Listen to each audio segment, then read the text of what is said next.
Soldiers speak out.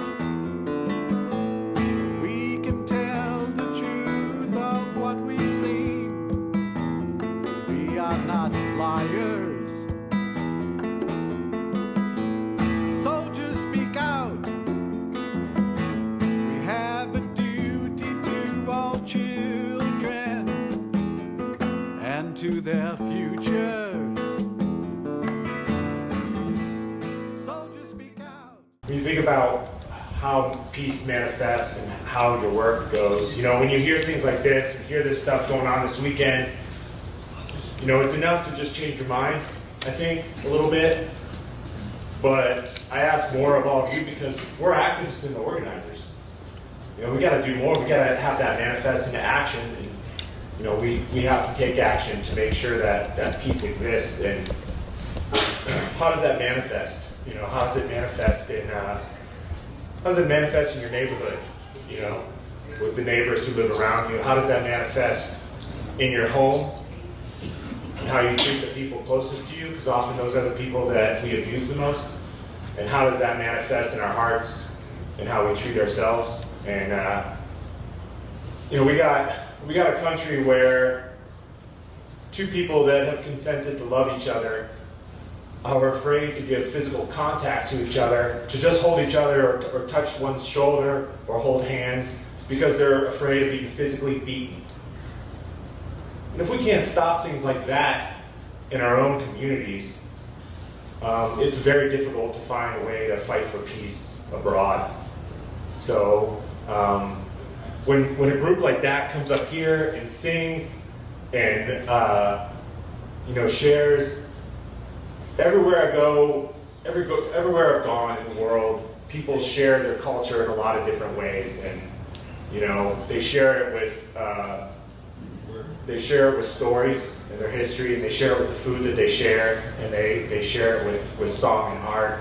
And I think it's just a privilege to be able to hear the songs that they've selected and chosen to express themselves to us.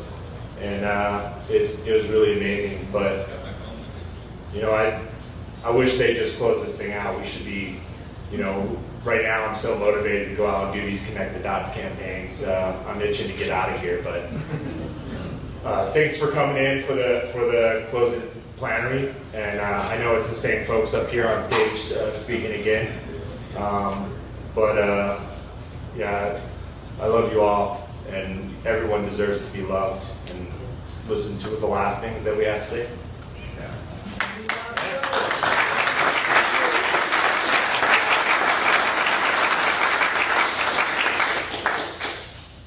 Hello, everybody. Yeah, okay. That was really great, Garrett, especially connecting the part about what you said about people who committed to love each other but being afraid to touch each other because they might be hurt just because they love each other and they touched each other. That's so sad. And it's so real, you know. And I mean, it's not what I was going to say, so I'm kind of riffing off what you just said. For a long time, when I was a kid, and you know, I'm kind of stuck on the idea that I'm getting older, and now I'm 55. Next year I'll be saying I'm 56. But so when I was younger, and you know, 8 years old, 1972, 10 years old, whatever, being gay was me understanding a person being gay, for example, right? And what does that mean? But I always talk about my mother. My mother always taught us to respect everybody and love everybody. But we didn't have any conversations about whether or not being gay was right or wrong or anything. But since you're supposed to love everyone and respect everyone, so there's this contradiction, right? About if you're gay, something's wrong with that. But I did know, and I guess I came to the conclusion when I was in junior high school or high school, that finding people who love each other is really hard, and it's like the greatest gift or the best thing that can happen in your life is finding somebody who loves you. So how much could it matter what their gender is? You know? So that kind of made me come to this conclusion that this idea that a person being gay or homosexual or whatever was wrong didn't make any sense. Because, I mean, it's two people finding each other and they love each other, and that's the bottom line, right? So it just kind of came clear to me kind of early, just based on that. You know, so anyway. So sacred lives. Well, I was just thinking about what does that mean? And I think when I first was thinking about it, I was thinking about life versus lives, and lives meaning people's lives are sacred. But then as the weekend went on, I started thinking about, well, lives can mean different things. So I just looked it up while the choir was singing, actually. And I just want to read you the definition of something. So according to Wikipedia's Oxford vein, not Wikipedia, I'm sorry, Google, of course. The first, I looked up life and lives, and they have interchangeable meaning. It's exact same meaning was in both of them. So life, the number one meaning, the condition that distinguishes animals and plants from inorganic matter, including the capacity for growth, reproduction, functional activity, and continual change preceding death. So that was for life and life. And then the third definition, the period between the birth and death of a living thing, especially a human being. So the reason I was thinking about that is because when we think lives are sacred, are we just talking about not killing someone, and that life in terms of not killing them is sacred? Or that life is sacred as in life itself existing is sacred? Or are we, well, sure, we're talking about that, right? But we also need to understand that period between being born and death, that period is sacred.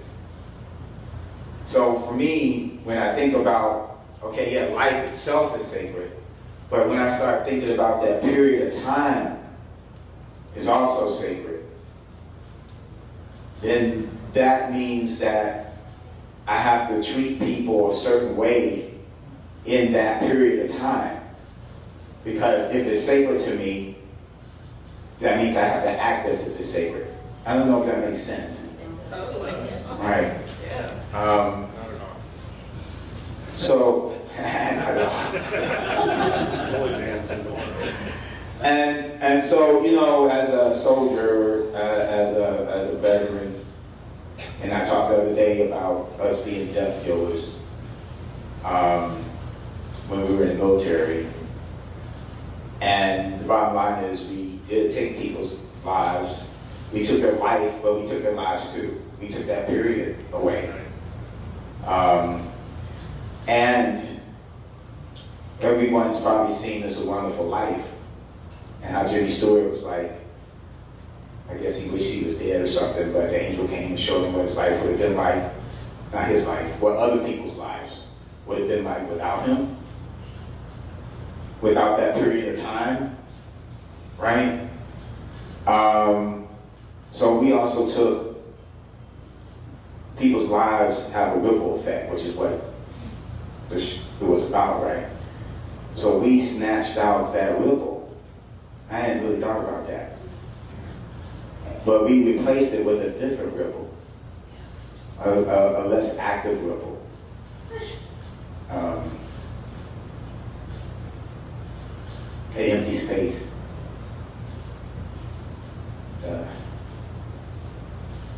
So that's another reason we have to do what we do. I mean, I feel like I'm doing it to make amends to some degree.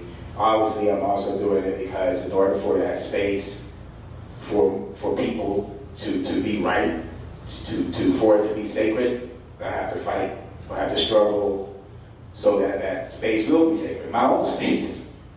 You know, if I, let's just be selfish for a second. we all want our own space to be sacred, so we have to struggle to make that, right? I mean, even if it's just sacred to myself, I need to be sacred to myself. Right? I need to love myself to be sacred to myself. But then also, everybody else is sacred too, so I also do it for that, not only amends. So we talked a lot this week about how we treat each other. And again, it gets back to that sacredness, how we treat each other, remembering that that space is sacred, and how I act towards you and how you act towards me. Are we violating that sacredness or not? So I want to talk a moment about women and how we men are violating that space. So here, was Garrett, I think, at the beginning or someone at the beginning of the convention talked about how women, or not just women, it could be a man too, but there's been reports of sexual harassment or sexual assault or something at our conventions. And I did have a woman come to me and tell me that there was a past, someone, one of those little comments us guys make, like, it sure does look good from here, that kind of thing. But that took her back to a previous time when she was in the military, that she had to face a similar comment while she was deployed, just arrived.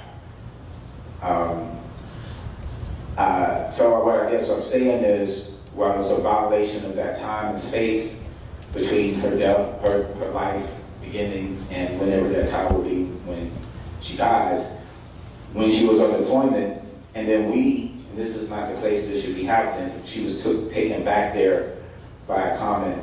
I really don't understand. I mean, all kinds of things go through my head. I got the award and everything, that's nice, but I'm not a saint. Right? So things go through my head. So I don't understand why, there's a lot of things I just don't say. So I just don't really understand that. I'm really confused about people not being able to control their mouths. So we need to be able to do that. And we men have to hold other men accountable. Even when they say things to us that they say, oh, so-and-so, hey man, don't say that. We need to work on that. And I don't always do it. And it's a skill, so you can't always do it, or you start not being able to have a discussion. But what we have to do is make it so that people know, well, while I'm with him, I probably shouldn't say this. And then if a bunch of us are doing that, then they're not going to be able to say it because they're around a bunch of guys and they can't say it. And that's how we help each other. So we really, really need to work on that. We really need to work on that. And one way to remember that is we're trying to make sure that time is sacred for ourselves and for the woman. So, Loke, and when I speak of her, I'm speaking of Ruth, who told us last night that she's not any longer going by the name Ruth. She's going by Loke. Am I saying that correct? Yeah. So this morning I asked her, because I wanted to be clear that's the case, and she said yes, and she was doing that because she was trying to make it easy for people to say her name. And people like me, I have trouble saying all kinds of people's names, sure, but people like me. And so she wasn't going to do that anymore, which is good. And so I should also say, it seems like people sometimes have trouble saying my name. My name is Michael, not Mike. It's kind of funny. But it's because we all been culturalized into changing people's names sometimes. And in some ways it's because Mike means I'm closer to you, or we're closer friends, except my name's not Mike. And I didn't know that was an issue until I got out of the military, because they called me by my last name. I got out of the military, and all of a sudden there's this thing. I'm introducing myself as Michael, and people shorten it to Mike. I was trying to figure out what the hell's going on. And I actually had someone admonish me told me I was wrong and that people should hear it. I was like, well, you said your name was Robert, I'll call you Steve. I don't know. You know? But it's funny the struggles you have to go through, something as silly as that, and most of us just give in, right? And I even have some people, because they seem like they're able to stop, and I just don't need to continue to do it. But generally, I try not to give in.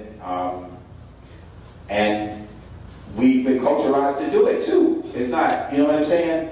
So I don't know if that accent has anything to do with what I'm talking about here, other than, I guess, just trying to say people's names right and trying to remember to say low-K. And like she said, it's not low-key, you know? But one of the things, I guess, talking about sacred, and I don't want to go on, I'm sorry if I am, that over the years, when Native Indigenous people of the U.S. Come to our conventions and other places and speak their language, and I know that our country, the U.S., or the U.S. government, tried to erase their culture, put people in schools, as Joe talked about, try to make them speak English, and then there was a movement for people to reclaim their language and reconnect. And I think about, I just see such power in that, just speaking, because there's the ancestral connection, because the language has been spoken for thousands of years or hundreds of years, and then you're speaking it now. So you're saying the words that someone said, you know, long time ago. I can't do that. And I was thinking last night, and it started coming to me at the open plenary, but I guess it's been bubbling in my head, that I don't know exactly what my ancestral homeland is. I guess I could find out through like DNA and do a whole bunch of research and all that. It would be an effort. So, so that means I gotta figure, am I gonna go through that effort? And then, if I find it, I have to try to learn the language, and there's another way to maybe reconnect to my ancestral heritage. And so it makes me, I felt a little jealous. I actually started to feel a little jealous yesterday. You know, that I don't have that. But she's such a presence, right? She's so powerful. When I came into the hotel and I saw her, but I didn't recognize her, I kind of recognized her, but I felt her energy immediately. You know, so I just said hello, and then somebody recognized who she was. I was like, oh, that's what I kind of recognized her. But if I hadn't, I still would have felt that energy. And I guess I'm like, I would like to capture some of that, you know, some of that, not from her, but mine, you know, and does her having connected to so much through her language and her cultural ancestry, is that part of that power? And I'm sure it is. But for me to recapture that or to find that, it'd be such work. And I guess what made me think about how the sacredness of my life, how it's been disrupted as to what kind of life it could be. People of color's lives being disrupted and not being held as sacred, and maybe not even knowing how sacred we are. Much of my community not understanding the sacredness of it. How my people we were brought here and smashed together, culture erased, language erased, heritage erased, everything, and then we had to reinvent ourselves. And we're in this constant reinvention because none of us have been here that long. So we had to create our sacredness. Of course, our life, as like I said, the organicness of it was sacred. But the time between being born and the time of death is sacred, but it wasn't being treated sacredly at all, right? So I realized that our struggle as Black people in this country is a struggle for sacredness, to be recognized as sacred, to have sacredness in that time and space. And sometimes we don't treat each other as sacred as we should, and many, many times we do, of course. But that's the case for, I think, everyone moving outside of people of color. One of the things the system has done, it did the same thing to white people, in terms of taking white people and smashing white people together, erasing, not completely, because most of you know, I'm sure to some degree, what your ancestry is, but how much of a connection do you actually have to that ancestry? People, I'm sure, differently, different ways, and maybe I'm just stereotyping, so excuse me if I don't know what I'm talking about, right? You do. Okay. Right. But most, if you're German, if you have German ancestry, right, and there's a lot of people in the United States that have German ancestry, I bet you don't know German. You know what I mean? Right. And so my point is that this system has done similar things to all of us. But it doesn't tell us that, right? It wants us to think that we're not as similar as we really are. And it doesn't want white people to know the oppression that they really have faced. And then they want Black people to think of our oppression in a totally different way and not be able to connect to your oppression. So if you don't know your oppression, you can't connect to my oppression because you don't see it reflected, because you don't even know nothing about it, right? So that's how much the erasing has happened. And then I don't know anything because you think Black people trying to read about white people's past and oppression, we get enough of your history just being in school, right? So we're not trying to uncover your oppression.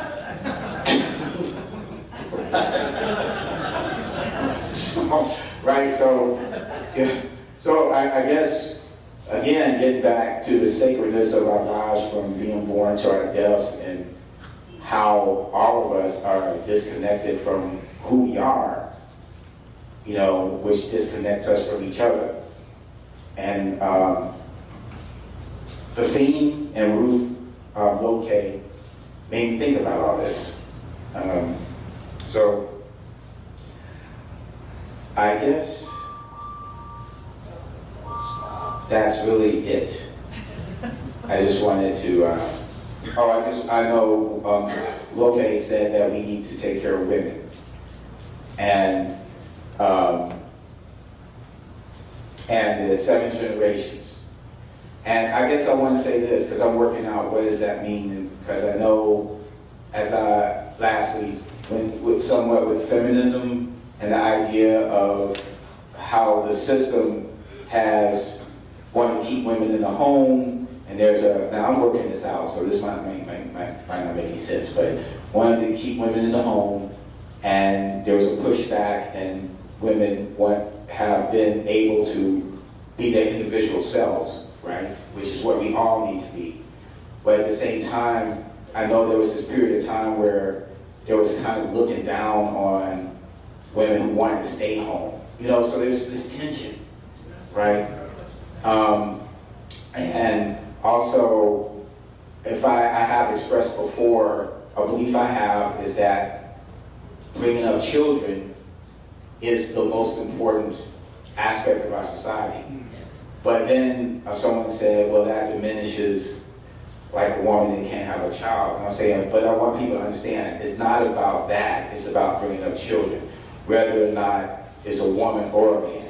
So it's not diminishing a woman that can't have a child, it's about our society and parenting. I can't have a child, but I can bring up a child if I'm a parent.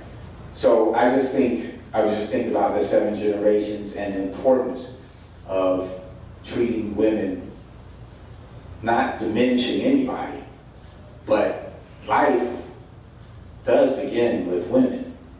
And if we're not treating children and women, as she said, correctly and sacred, then we're not treating life sacred. We're not treating life right. We're not treating ourselves right. So I guess at the end of the day, our work is to make life sacred, but also that time from the beginning to the end sacred as well. So, thanks. Thank you.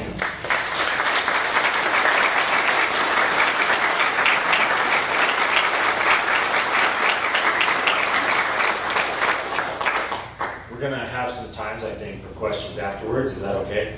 Okay. Yeah, I was thinking a lot about what you're talking about my identity, and it's funny how oftentimes that's where we come from the most defensive positions of ourselves, and you know, the littlest things people can say can be taken out of context to feel like an attack on you. Is that mic working? You not hear me? Do you hear me now? Okay. Yeah, so it's interesting to me. You just take on these identities, and like one of my pet peeves is always by older generation vets. Usually, they call me an Iraqi vet, and I'm not Iraqi. You know, that's like calling a veteran who fought in Vietnam a Vietnamese veteran. You know, or an Afghani veteran, which isn't even a word. You know, it's just, but it's like I don't always internalize that as something that upsets me because of me. I'm upset because there's all these Iraqis, like, and they're all veterans. You know, they had to live in a war. You know, so it's just interesting, like how we identify ourselves. You know, when I came home, I had lost my identity. I was a soldier. I was a sniper. I was a cavalry scout. And so one day I wasn't. All of a sudden. And you know, in basic training, they train you how to use all this equipment, whether it's a M16 or a SINGAR radio or a first aid kit. You're taught how to use this piece of equipment, and then you know, you're given a unit of people who you trust, literally with your life, that have the same training, and they're your family. And then you're given a mission, and you feel like there's no way you can't accomplish this mission with the training and all this equipment and this family, and you know who you are, and you know your group, and you go out, and you can't not accomplish that mission. And you come home, and you don't have proper training with the civilian society. You're alone. Your unit is gone. These people that you trusted are gone, and you don't have a mission. And I sat at home that first day, and I showered and shaved, and it's like, okay, I'm ready to go to formation. Nobody's forming up. You know, I can't go up to the motor pool and get started on maintenance on the Humvees, or check out my weapon and go to the range. And I was like, what the hell am I going to do now? And I came back. I was in a hard place. You know, I took people's lives in Iraq. I was a sniper. Talking about sacred lives. And I was dealing, I didn't know what it was, but I was dealing with a lot of moral injury. My personal guilt and shame around my role in Iraq was heavy upon me. And it manifested in a way where I felt like I didn't deserve to be loved. I didn't deserve happiness. And if I acquired any amount of happiness, I would punish myself for it. And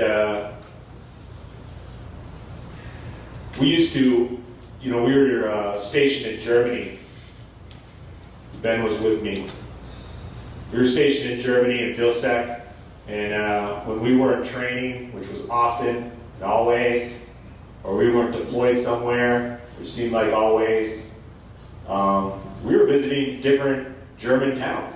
We would jump on the train and off we went every weekend if we weren't doing duty. I think we started showing up at the train station on the weekend, not even knowing where we were going. We decided at the train station, looking at the map of Europe.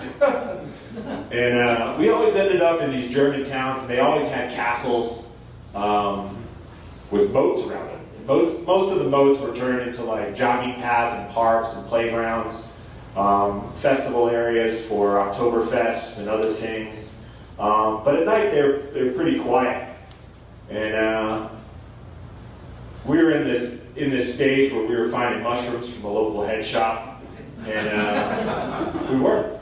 You know, we didn't think we were gonna live through Iraq. So we were trying to find out and explore and just push it as far as we could.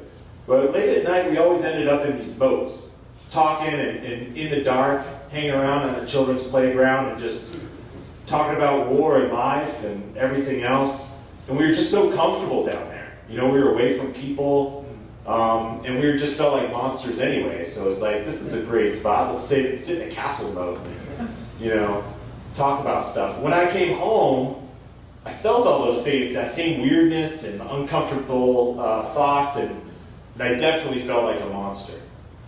I felt like I should not be in society. I was blowing up at people at Starbucks, in local bars when they changed the channel, because news was on about Iraq, and I was looking at nameplates and unit patches, trying to figure out if I know anybody. And they changed it to sports, and I'd be like, "What the hell?" And it's like, this is a sports bar. Okay. So it's me. So I wanted to find that moat, but we didn't have any moats for me to hide into and be alone and have my space. So I went out into the woods. I grabbed a water purifier, a sleeping bag, and a fishing pole, and I left. I had the luxury, my mom lived, who still lives, on the slope of Pikes Peak in Colorado, and my backyard is the Pike National Forest, and there it was, and I came home and I was out. And it was one of the hardest and best things I ever did. Because I was out there in the woods, and, you know, for a while it was good. You know, I was setting up my camp and, you know, getting firewood set up and just thought about survival and the things I needed to do, going fishing. And then it started to become just easy to do that stuff, and I was able to start just thinking and thinking and thinking. And I didn't have distractions, you know, I didn't have Netflix and, you know, smartphones and shopping malls and bars. And I had to sit out there and reflect. And it was a personal nightmare for a while. But I did it in nature. And your heart calms and your brain calms down. When you get out there and you get out there long enough, it usually takes about 3 days of submersion into nature before you start turning that stuff off and getting in tune again. Your rhythm becomes part of being outdoors. And you forget how long you were out there, and you don't know how long it is until you're supposed to come home. And I started this healing process. I started forgiving myself and understanding my place in the universe. And it started saving my life, the sacred land. You know, and they always told me in the military I was fighting for the land of the free, right? And I can't think of any better example of the land of the free than the wilderness. You know, it doesn't give a shit what color skin you have, what religion you believe in, what gender you are. Grizzly bear is going to eat you. You know? But it wasn't wild to me. The city was wild. Traffic and cars and business and money exchange, personal relationships always seemed like it was transactionary. And I couldn't trust what people were saying to me. I didn't know if they wanted something from me or, you know, if there's an alternative agenda. And I just had to escape. I knew what a grizzly bear was going to do. I knew what a storm cloud was going to do. You know, those things were predictable to me. They weren't wild. And it was so comfortable. And I loved it. And I felt like I was getting back to the roots of who I was just as a living thing. Right? But the more I was out there, the more I started thinking, the more I realized that the space that I was in that little bit of paradise, was getting smaller and smaller. There was an attack and an encroachment upon that space, and it was going to disappear one day if I didn't leave the space and go fight. I had to protect that area. I wanted future veterans to get out there and heal. And if it could do that for me with post-traumatic stress disorder and moral injury, what can it do for anybody? Right? And we all deserve that space. I mean, I remember as a kid traveling, like, my family's from upstate New York, North Tonawanda and Niagara Falls, and that's where my mom and dad married. And my dad joined the military, went off to Vietnam, and he stayed in for 22 years. I moved 8 different times to different military bases before I was the age of 13 when my father retired. And we were all stationed far away from Niagara Falls. And we would take road trips home. You know, you got 2 dogs and 3 kids. You didn't jump on a plane all the time to travel across the country. And we would stop and camp on public lands on the way there. And I never realized how much I appreciated it. But that's where I fell in love with science, you know, with astronomy, biology, you know, just learning about the world and what it was. Future generations have to have that, you know, that has to be there for them as a resource. And furthermore, fighting in Iraq, I was fighting for a war for oil. Our addiction for fossil fuels here at home and our energy needs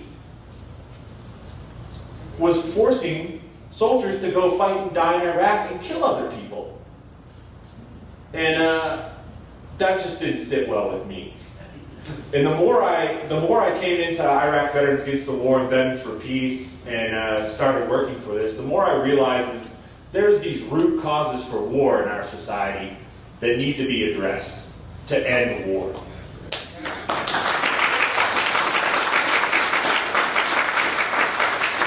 And the cycle is so vicious that as climate changes and the crisis grows, more conflict emerges. The fight for the lack of resources is going to cause more conflict. The disruption of people who live on coastal cities with sea level rise is going to force them to move. Famine. You know, the entire equator, equilateral zone, is going to become unlivable. These populations are going to move, and they're going to move into areas and fight for those resources. They're going to move into those areas and fight for clean water. They're going to move into these areas that share different ideologies than them, different ethnicities than them, different religions than them. And that's going to cause violence and fighting.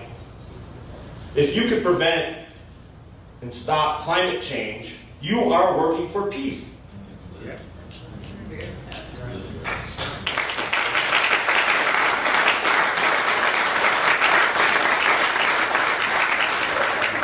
One last story. I was up in the Arctic National Wildlife Refuge. It is the Serengeti of the North. It is the most wild place I've ever been to. I did an 8-person canoe trip with 8 other veterans, and we had to assemble our canoes, and we canoed for 12 days down the Canning River, which makes up the border of the refuge. And the end is the Arctic Sea. And we got dropped off by 2s and had to assemble our canoes on the beach. Getting dropped off 2 at a time from these little tiny planes, landing on the beach and assembling our canoes. And when I flew in, you know that scene in Jurassic Park when they kind of see the dinosaurs for the first time? That's what I felt. I flew over this massive herd of caribou that was endless. From horizon to horizon, caribou. And there was a grizzly bear walking in the middle of them. And the caribou just gave them like 5 feet on each side. And I was just like, what is this? I got vertigo. You ever sit by, you're sitting in the parked car, and the car next to you moves, and you think you're moving? Yeah. I felt that with the caribou moving, because the land looked like it was just moving. And I've never been in a place so incredibly wild in my life. And we saw muskox, Arctic foxes. I saw 2 Arctic foxes, one with its winter coat, one with its brown coat. I heard wolves at night. I wanted to see one, but we never got sight of one. We saw a footprint. And we saw a footprint of a grizzly bear in June in the Arctic. We finally get to the end of our journey, the last day, and we can't get all the way to the ocean in our canoes, so we pull the canoes out, we make camp, and we hike that day to get to the edge. And we find this polar bear print. We're so excited to see it. But then we realized not just that we might be in danger, but we also realized the footprint shouldn't have been there. Oh yeah. We looked out into the ocean, which should have been ice, where the polar bear hunt.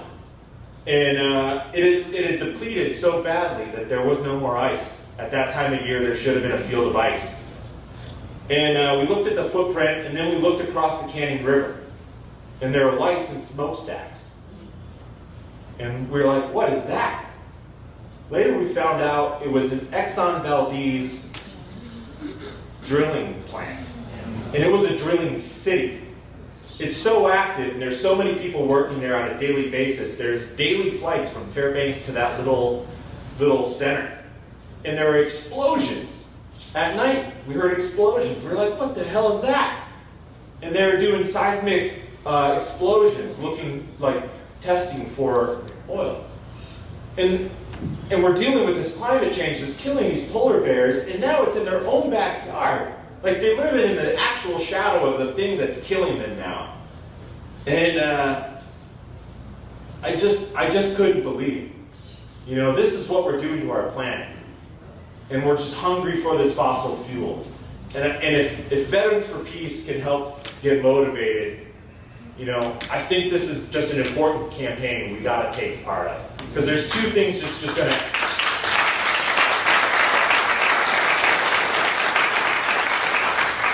Two things are just going to end life on Earth. It's nuclear weapons, and the Armageddon clock is about to strike 12. And any moment it can. And we've got to stop it. And climate change. We've got to do something. We've got to work with coalitions. We've got to reach out to people who are already doing it. And we've got to get involved. And I think this connected dots thing that we're about to embark on is important because they are all connected. So if you're struggling to choose which one you're going to do, it doesn't matter. They're all connected. You are doing all of them. Just choose one. So let's get out there and do it.